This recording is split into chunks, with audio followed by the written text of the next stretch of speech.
એટલે હવે આપણે સાયન્સના બીજા ચેપ્ટરનું 6ઠ્ઠા વિભાગની ચર્ચા કરશું કે ગોળી અરીસા વડે થતું પરાવર્તન. એટલે આપણે જે બધા પરાવર્તનની વાત કરીએ છીએ એટલે કે જે કિરણ પાછું વળે એમાં હવે અત્યાર સુધી આપણે એમ કે ખાલી અરીસાની વાત કરી હતી કે મિરર હોય જેને એક બાજુ પાછળ કાળું હોય, અહીંયા જ કાચ હોય આગળ, એને રકા.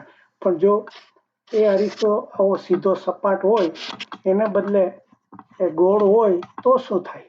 એટલે કે જો અરીસો બે રીતે ગોળ હોય, આવી રીતે આમ ગોળ હોય એટલે અંદર આ બધું કાળું હોય અને આ ઉપર આ બહારની બાજુ કાચ હોય, તો એને અને બહિર્ગોળ કહેવાય. બહિર એટલે બહિર્ગોળ અરીસો કહેવાય, એટલે કે બહિર એટલે બહારનું. પણ એને બદલે જો આવી રીતે અરીસો હોય, અહીંયા બહાર કાળું હોય, અંદરની બાજુ કાચ હોય, તો આને અંતઃગોળ અંતરગોળ એટલે અંતર એટલે અંદરનું. એટલે આવી રીતે આ બે જાતના અરીસા થાય. તો હવે એમાં કિરણો કેવી રીતે પડે અને શું થાય એની ચર્ચા અહીંયા આપણે કરવાની છે. એટલે એના નિયમો, પરાવર્તનના નિયમો એક જ છે, પણ કિરણ ક્યાં પડે, કેવી રીતે પડે, એના ઉપરથી એનો પ્રતિબિંબ ક્યાં પડે છે એ બધું આપણે જોવાનું છે. તો પહેલા એના થોડા એમ કે ઉપયોગ થાય છે એવા શબ્દો સમજવાના છે. કે પહેલા તો આપણે એને કીધું કે વક્ર ત્રિજ્યા, અરીસાની વક્ર ત્રિજ્યા. હવે વક્ર ત્રિજ્યા એટલે શું? પછી વક્રતા કેન્દ્ર એટલે વક્રતા કેન્દ્ર એટલે શું? આ બધા શબ્દો આપણે ધીરે ધીરે જોઈએ. તો આપણે જ્યારે ગોળ અરીસો બનાવીએ ત્યારે એક વર્તુળમાંથી બન્યો હોય.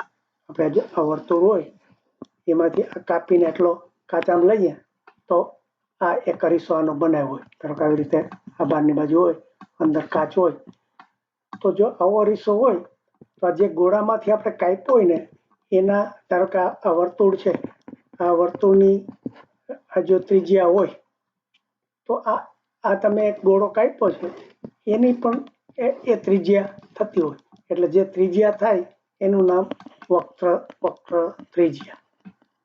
એટલે આ બધાનો ઉપયોગ થશે. એટલે અહીંથી આ તમે આવી રીતે આ દોરો, આનું જો કેન્દ્ર હોય અહીંયા, તો આ વક્ર અહીંયા આ વર્તુળની ત્રિજ્યા કહેવાય, પણ આ એની આપણે ગોળાની અરીસાની, અંતરગોળ અરીસાની આ વક્ર ત્રિજ્યા. એવી રીતે જો આમ ગોળો હોય તો પણ ધારો કે અંદરની આ બહારની બાજુ કાચ હોય અને અંદરની બાજુ બંધ હોય, તો આનું કેન્દ્ર આ બાજુ આવતું હોય.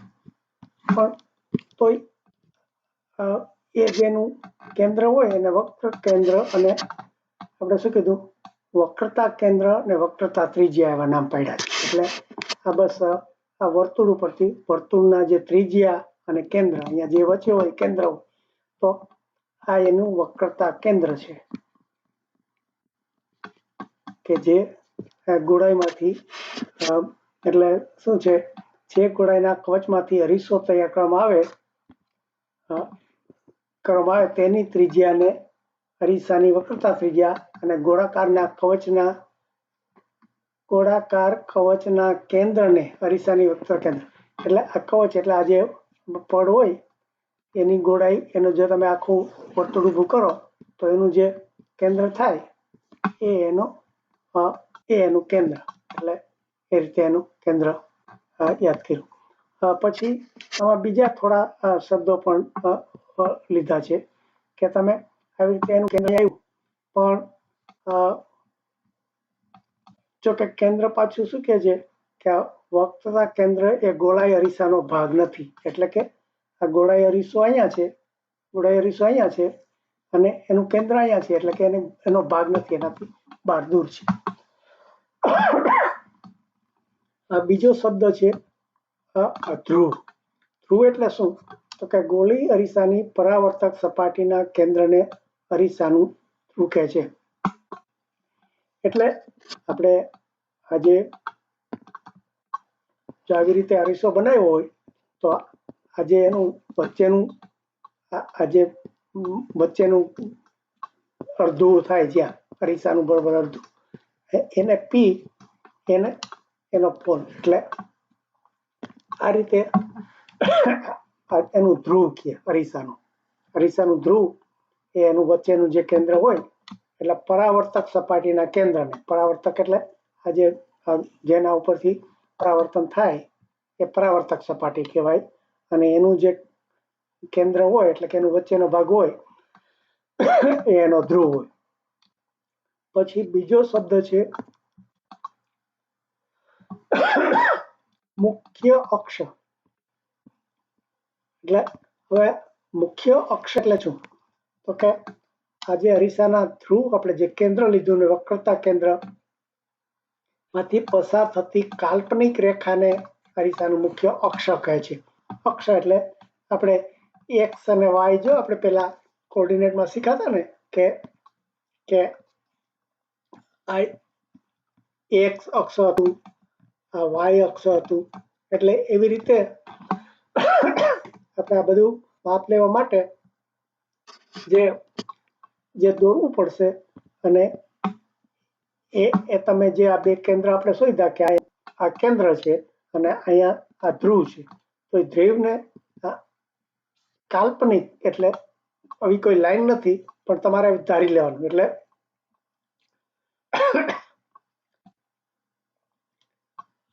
મુખ્ય અક્ષ એટલે અરીસાના, એટલે પી અને સી, પી ને સી ને, સી એટલે કેન્દ્ર, વક્રી કેન્દ્ર, અને પી એટલે એનો ધ્રુવ, એ બધાને જો તમે જોડો, એવી કલ્પના કરી લ્યો, કાલ્પનિક રેખા એટલે ધારેલી એવી હશે, તો એને અક્ષ કહેવાય. એટલે આ એક અક્ષ થયો. પછી આ બીજો શબ્દ છે દર્પણ મુખ. અરીસાની પરાવર્તક સપાટીના વ્યાસને અરીસાનું દર્પણ મુખ કહે છે. એટલે આમાં બહુ સ્પષ્ટ નથી, પણ તમે આ જો કોઈ ગોળો હોય તો એમાં તમે જો વચ્ચે કેન્દ્રમાંથી જે પસાર થતી લાઈન હોય, આને વ્યાસ કહીએ આપણે, બરોબર ને? મોટા મોટી રેખા વ્યાસ કહીએ. અહીંયા જે હોય એને આપણે જીવા કહીએ.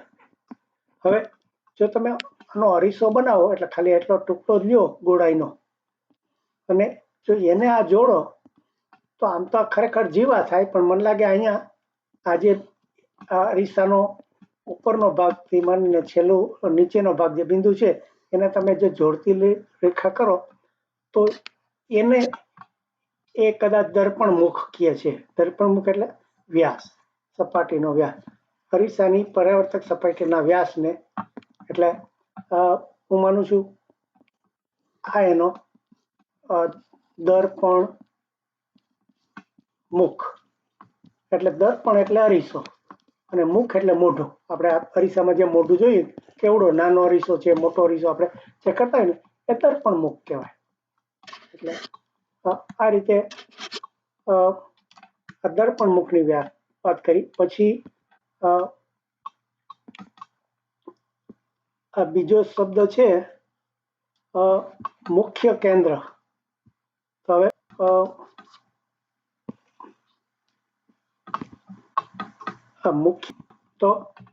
મુખ્ય અક્ષ પરનું બિંદુ જ્યાં અંતર્ગોળ રેખા પર આપા થતા પ્રકાશના સમાંતર કિરણો પરાવર્તન પામી કેન્દ્રિત થાય, અથવા એટલે આપણે બે અંતર્ગોળ અરીસો છે અને બહિર્ગોળ અરીસો, બે આપણે પ્રકારની વાત કરી ને, તો બેમાં એનું કેન્દ્ર ક્યાં હોય, મુખ્ય કેન્દ્ર ક્યાં હોય, અને એનું એફ નામ આપ્યું છે. તેવા ભાગ, એટલે હું સમજાવું છું કે બહિર્ગોળ અરીસા વડે મુખ્ય અક્ષ પરના જે બિંદુમાંથી કેન્દ્રિત થતા હોય તેવો ભાસ થતો હોય તે બિંદુને અરીસાનું મુખ્ય કેન્દ્ર કહે છે. એટલે જો આપણે પેલા જોઈએ કે આ જે અરીસો હોય, અંતર્ગોળ અરીસો, અને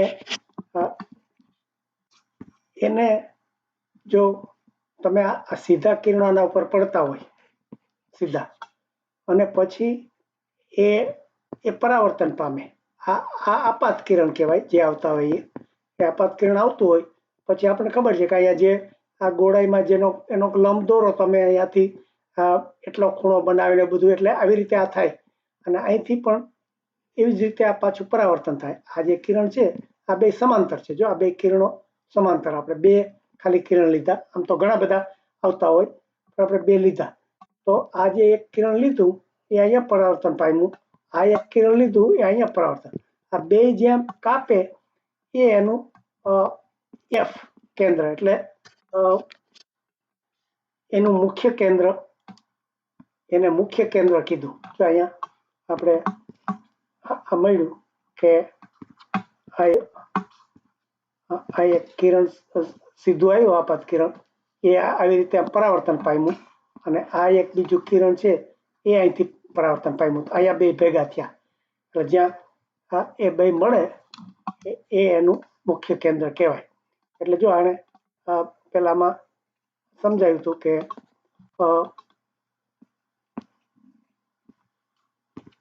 કે મુખ્ય અક્ષ પરનું બિંદુ, એટલે જો આપણે એક સમાંતર હોય એટલે આપણે જે અક્ષ હમણાં નક્કી કર્યો ને, જે વચ્ચે લાઈન જેની દોરી હતી, એટલે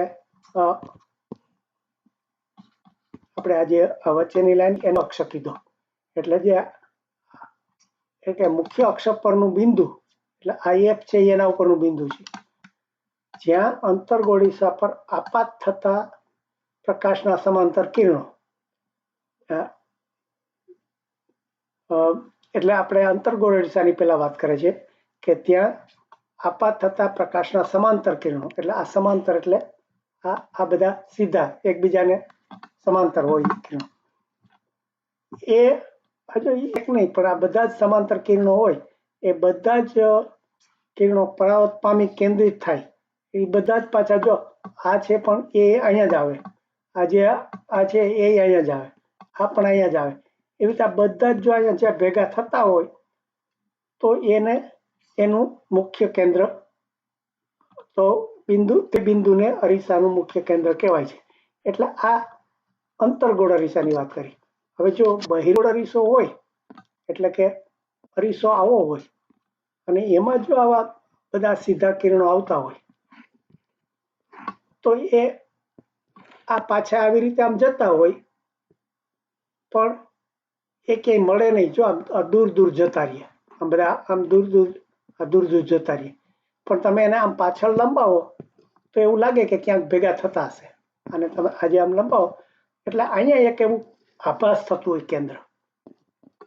આપણે જેમ અરીસામાં આપણું મોઢું પાછળ દેખાતું હોય, ખરેખર આપણે કોઈ એમાં આપણો પેલો ના પડતો હોય પડદો, પણ એટલે અને બહિર્ગોળ અરીસામાં સમાંતર આપાત થતા કિરણો જ્યાં એક જગ્યાએ મળવાનો ભાસ થતો હોય એ એનું મુખ્ય કેન્દ્ર, એટલે એને એફ. એટલે આ બે રીતે આપણે જોયું કે આ અંતર્ગોળ હોય તો એમાં આપણે જે બાજુ અરીસું હોય એ બાજુ બધા ભેગા થતા હોય, આ બધા અહીંયા જ મળતા હોય. પણ બહિર્ગોળ હોય તો પેલી બાજુ મળતા હોય. પણ એનું વ્યાખ્યા બે એક જ કે સમાંતર કિરણો જ્યાં મળતા હોય